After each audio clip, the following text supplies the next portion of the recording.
Learning to read Zara'thyss's eyes was like learning a language written in liquid starlight and quantum probability. Kai discovered that her irises functioned as organic displays for the crystalline matrices throughout the spire, shifting colors and depths based on which dimensional layer she accessed.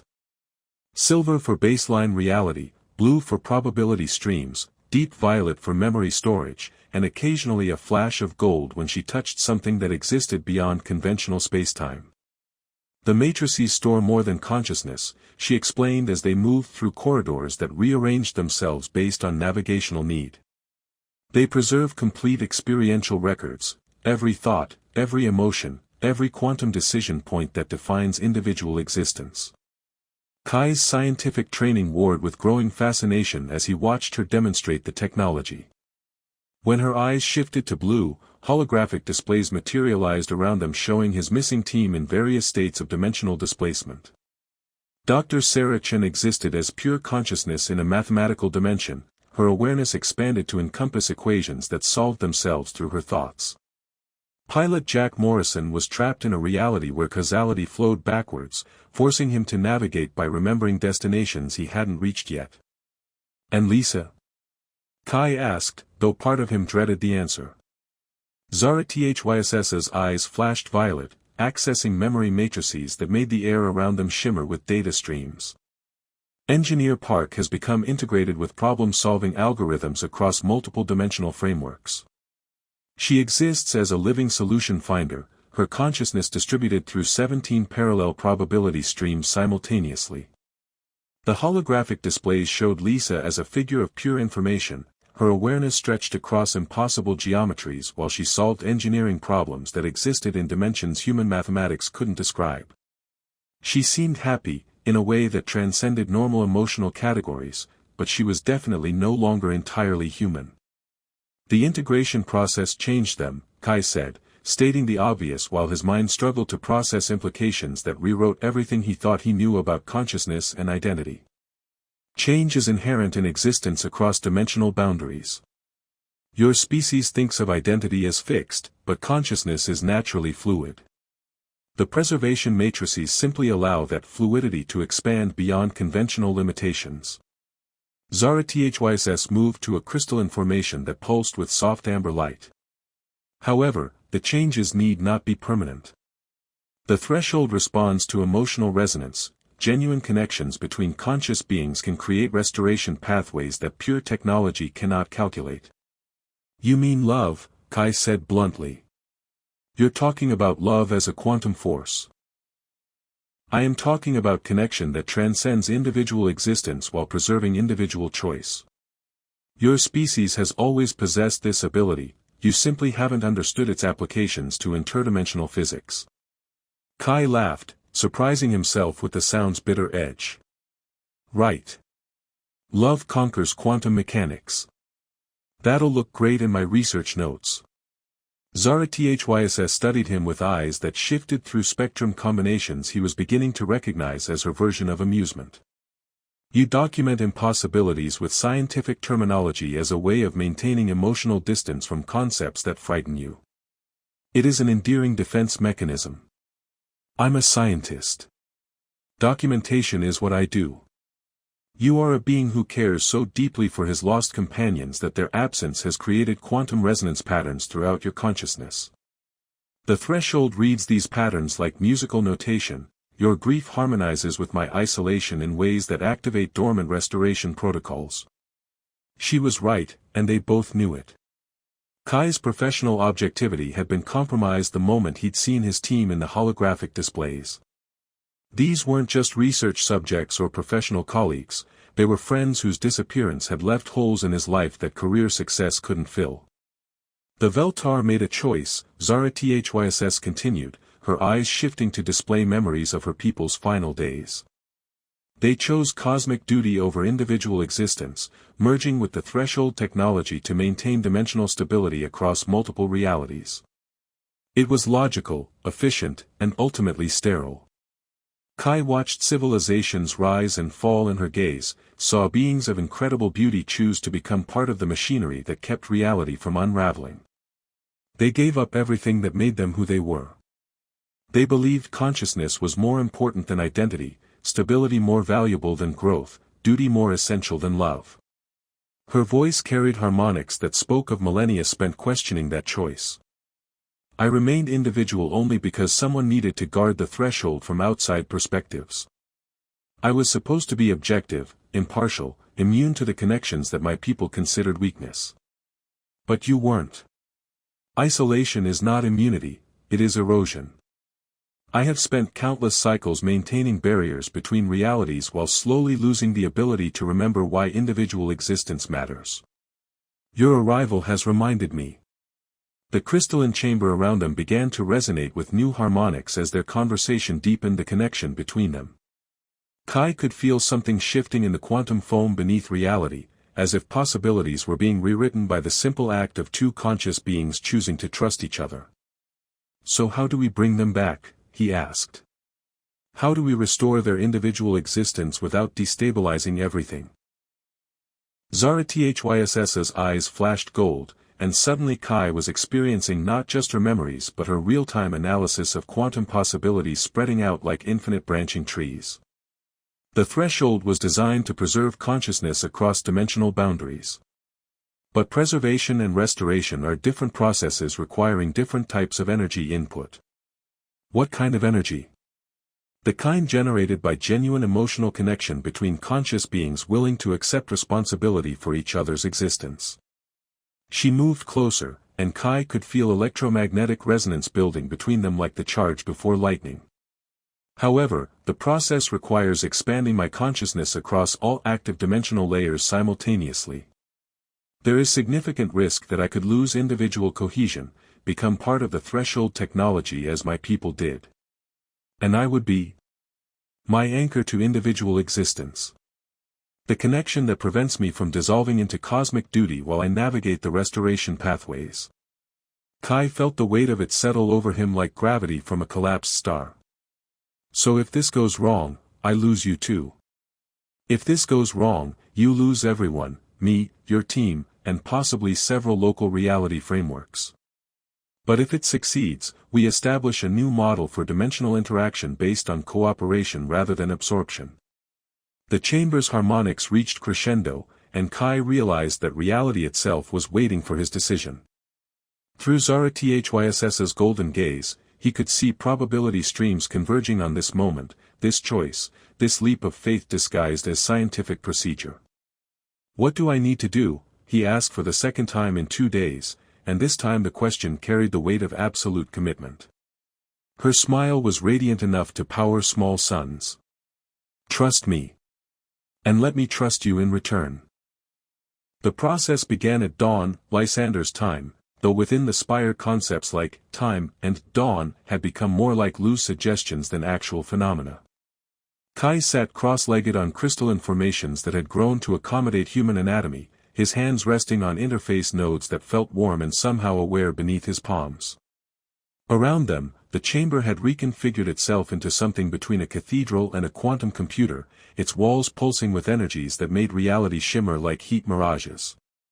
The restoration requires simultaneous contact with multiple dimensional layers, Zara'thyss explained, settling into position across from him with fluid grace that suggested she was already beginning to exist in more than 3 spatial dimensions.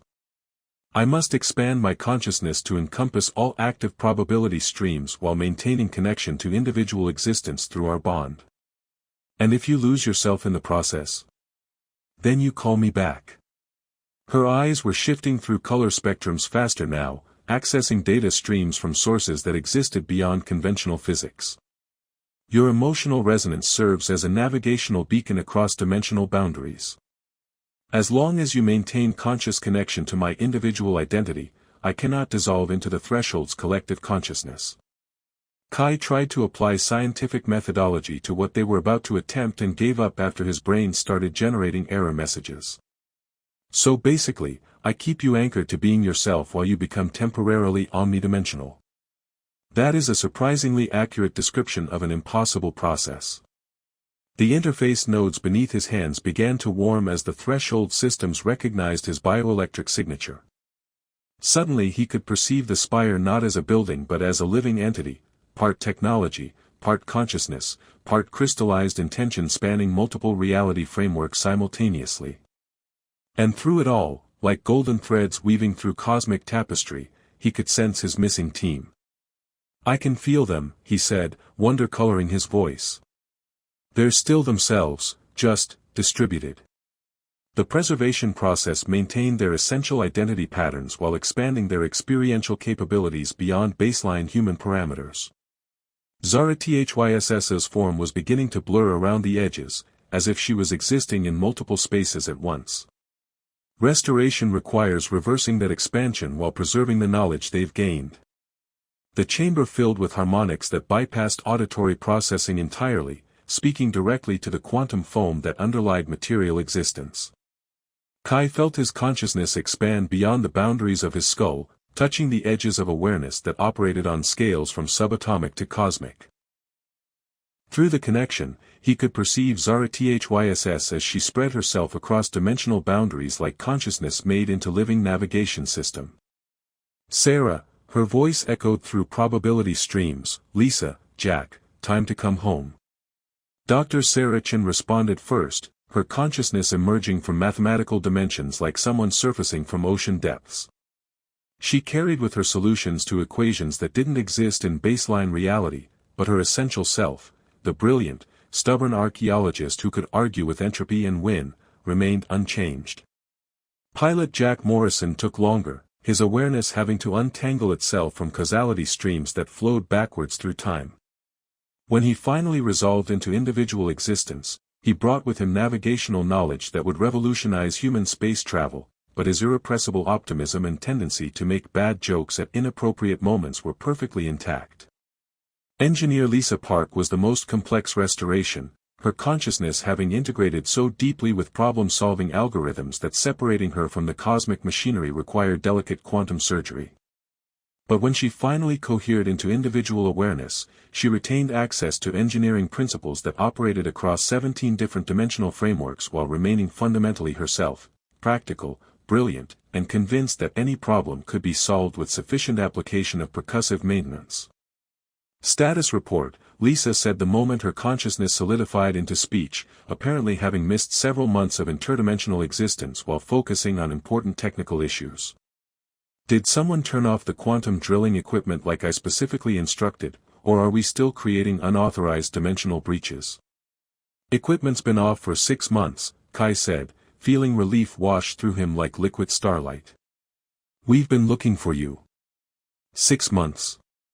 Jack's voice carried bewilderment. "Felt like 6 minutes from my perspective. Though admittedly, time was flowing in some very creative directions.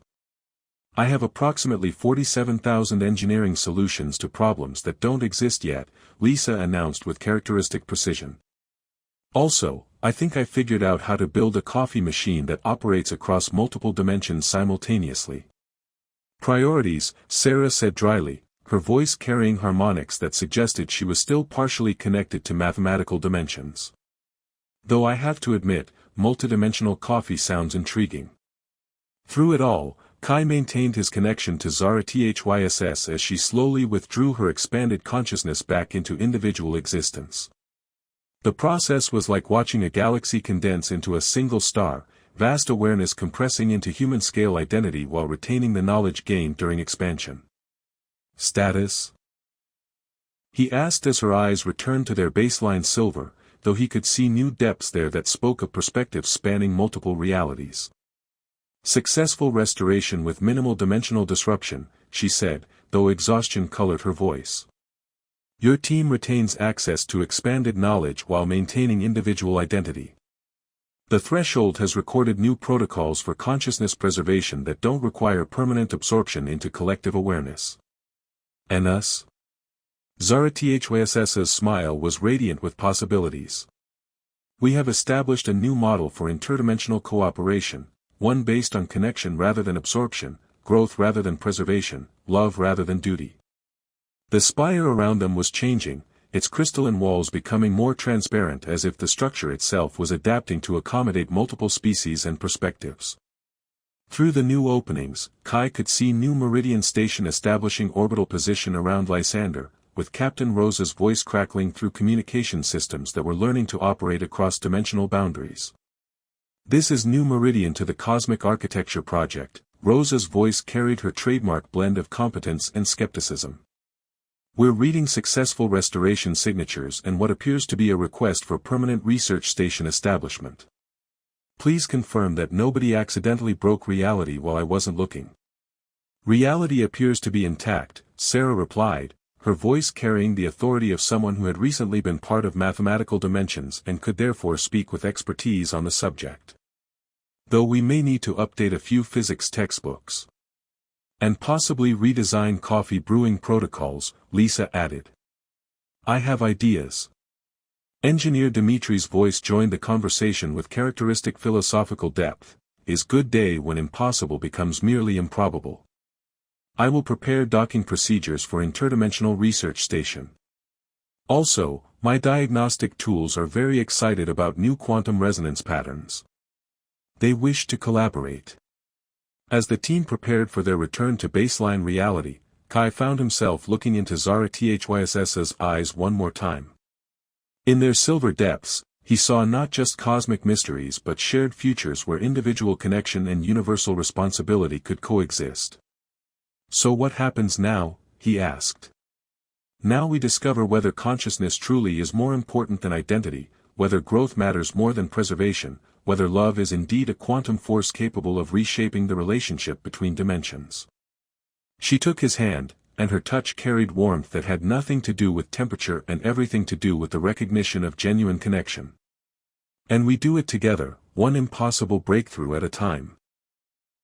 Above them, the stars painted new patterns across skies that had learned to accommodate multiple realities, while below them, the crystalline roots of the threshold grew deeper into dimensions where consciousness and technology danced together in harmony rather than absorption.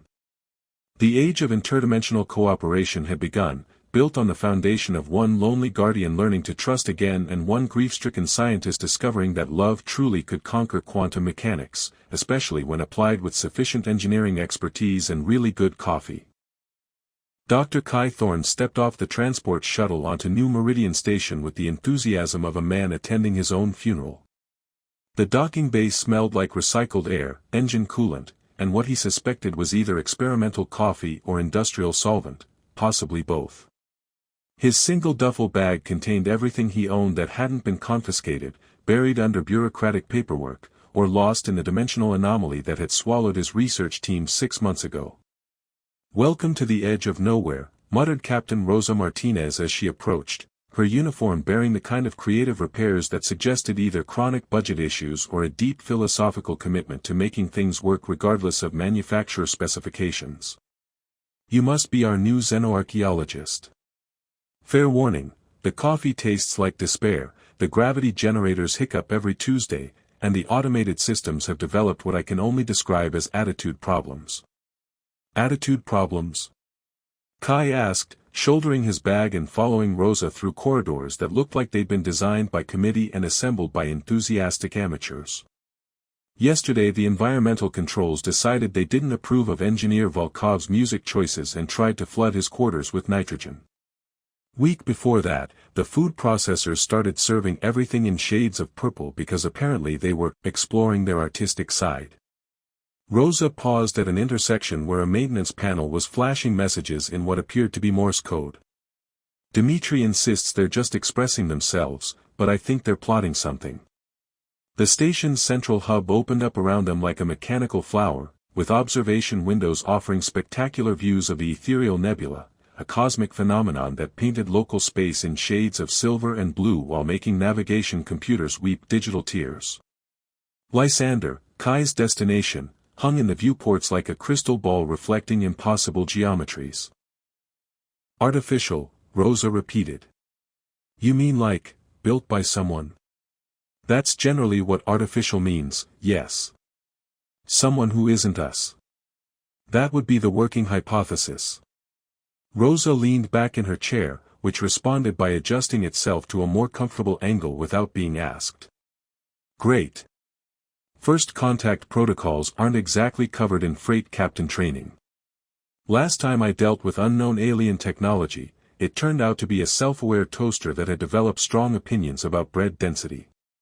Chief Engineer Dmitry Volkov chose that moment to enter the briefing room, his massive frame filling the doorway while he carried on what appeared to be a heated discussion with his handheld diagnostic tool. The conversation was entirely one-sided and conducted in rapid Russian, but the tool's display screen kept flashing what looked suspiciously like rebuttals. "Dmitry," Rosa said, "meet Dr. Thorne. He's going down to Lysander to investigate the energy signatures." Dmitry looked up from his argument with technology and fixed Kai with a stare that suggested he was calculating load-bearing capacity and structural integrity. "You are scientist, yes. You understand machines. I'm an archaeologist. I study dead civilizations." "Ah." Dmitry nodded sagely. "Is same thing. Machines, civilizations, both become dead without proper maintenance."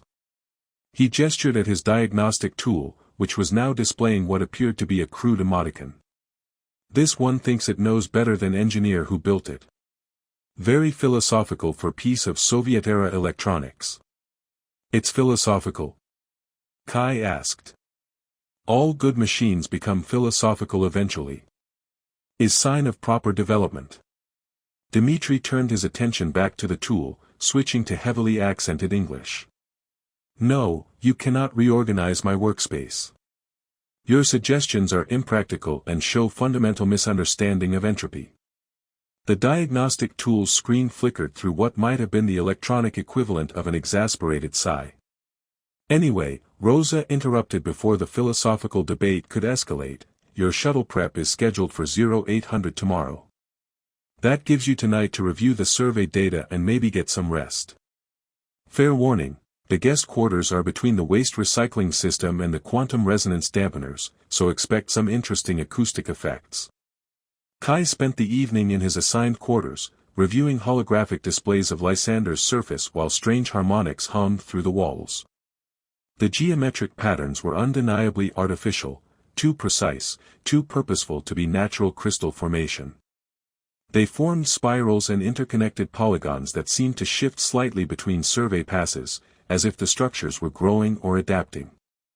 More troubling were the energy readings. Whatever was down there was drawing power from sources that didn't appear on any scanner, creating localized distortions in spacetime that made his instruments behave like caffeinated butterflies.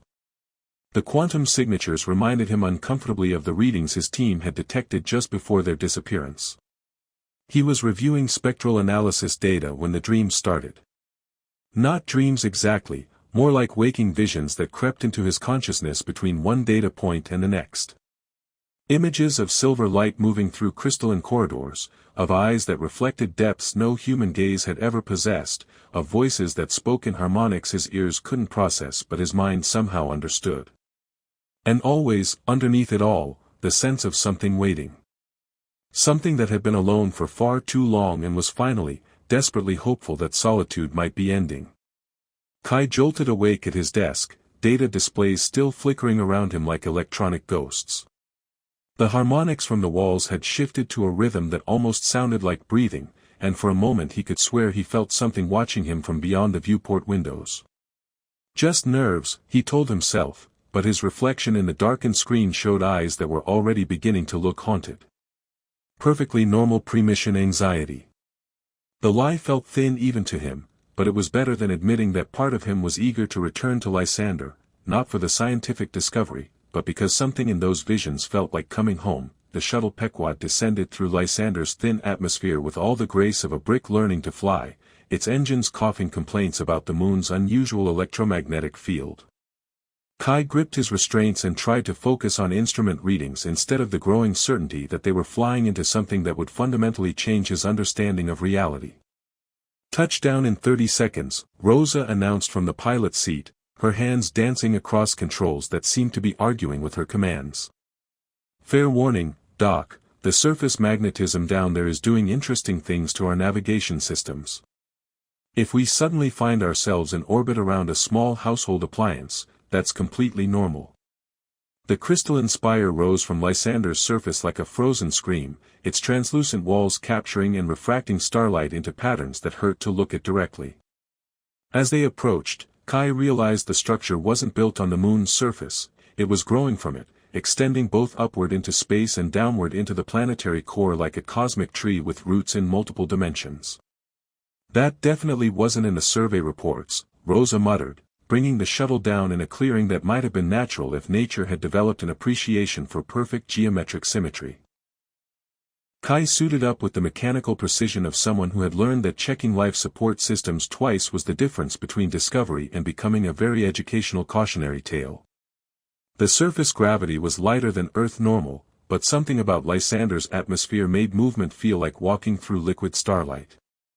The spire's entrance wasn't a door in any conventional sense, more like a suggestion that reality might be negotiable under the right circumstances. Kai's sensors detected no barrier, no energy field, nothing that should prevent entry. But standing before the opening, he felt the distinct impression that crossing the threshold would be a one-way journey in ways that had nothing to do with physics. Kai to Pequod, he said into his comm system. I'm at the structure. Readings are unusual. Define unusual, Rosa's voice crackled back through static that sounded almost musical. My instruments are detecting spatial dimensions that don't exist, energy signatures from sources that aren't there, and what appears to be architecture designed by someone who considered physics more of a guideline than a law. Sounds like Tuesday at New Meridian. Proceed with caution and try not to accidentally break reality. Dimitri gets cranky when he has to recalibrate the universal constants. Kai stepped through the threshold and immediately understood why his instruments were confused. The interior of the spire existed in multiple spatial dimensions simultaneously, its walls reflecting not just light but fragments of thought, memory, and possibility. Corridors branched in directions that human geometry had no names for, while crystalline formations hummed with harmonics that bypassed his ears entirely and resonated directly in his bones. He found her in what might have been the central chamber, though concepts like central and chamber seemed inadequate for a space that folded back on itself like origami made from crystallized time. She sat in a meditation pose before a floating array of crystal matrices, her back to him, dark hair cascading over shoulders that trembled with what might have been exhaustion or anticipation. When she turned, Kai's first thought was that his helmet's display had malfunctioned. Her face was human in every detail except for the elegantly pointed ears that swept back like architectural features designed by someone who understood that beauty could be functional. But it was her eyes that stopped his breath, silver depths that shifted to blue and back again, holding light that seemed to come from sources beyond the visible spectrum. She spoke, and her voice arrived in his mind without passing through his ears, carrying images and emotions that left him dizzy with their intensity. Welcome, seeker of lost things. I am Zara'thyss, last guardian of the threshold, keeper of the spaces between worlds. You carry the weight of the missing, I can see their echoes in your quantum signature. You can see them? Kai's voice came out as a croak through his helmet's comm system. My team. They are not gone in the way your kind understands ending. They exist in parallel probability streams, their consciousness preserved in crystalline matrices while their physical forms exist as quantum potential. Zara'thyss rose with fluid grace, moving closer until her eyes filled his vision. Your arrival has awakened dormant pathways. The threshold responds to genuine connection, and you carry loss that resonates with my own. When she looked directly at him, Kai saw them, glimpses of his missing colleagues existing in impossible states between digital and physical reality. Dr. Sarachin arguing with mathematical equations that had achieved consciousness, pilot Jack Morrison navigating spacecraft through landscapes made of pure probability, engineer Lisa Park solving problems that existed across 17 different dimensional frameworks simultaneously. How is this possible? He whispered. My people built the thresholds as stabilizing points between realities. We believed consciousness was too precious to lose to entropy, so we created preservation matrices that could maintain individual awareness across dimensional boundaries. Her eyes shifted from silver to deep blue, and suddenly Kai was experiencing memories that weren't his own, vast cities that existed in multiple dimensions simultaneously, beings of incredible beauty and wisdom who chose duty over individual existence, the gradual realization that maintaining cosmic stability required sacrificing everything that made life worth living. The Veltar chose to merge with our technology rather than continue as individuals. Only I remained to guard the threshold, to prevent breaches that could destabilize local spacetime. I have been alone for cycles beyond counting. But my team broke through dimensional barriers with their quantum drilling equipment. The displacement was accidental, but once begun, the process could not be reversed by standard means. Zara'thyss reached out as if to touch his helmet, then stopped, her hand hovering inches from the transparent aluminum. However, the threshold responds to emotional resonance as much as technological interface. Genuine connection between conscious beings can open pathways that pure logic cannot calculate. Kai found himself stepping closer, drawn by something that had nothing to do with scientific curiosity and everything to do with the loneliness he saw reflected in those impossible eyes. You're saying you can bring them back? I am saying that together, we might achieve what neither could accomplish alone. But the process requires trust, connection, and acceptance of consequences that extend far beyond individual rescue. What kind of consequences? Zara'thyss's expression carried weight that seemed to press against reality itself. The kind that reshaped the relationship between dimensions, between species, between the needs of individuals and the stability of existence itself. Her eyes flashed gold for just a moment, and in that instant Kai saw himself making a choice that would define not just his future, but the future of human expansion into spaces where consciousness and technology blended into something entirely new. Tell me what I need to do, he said, and meant it with every quantum of his being.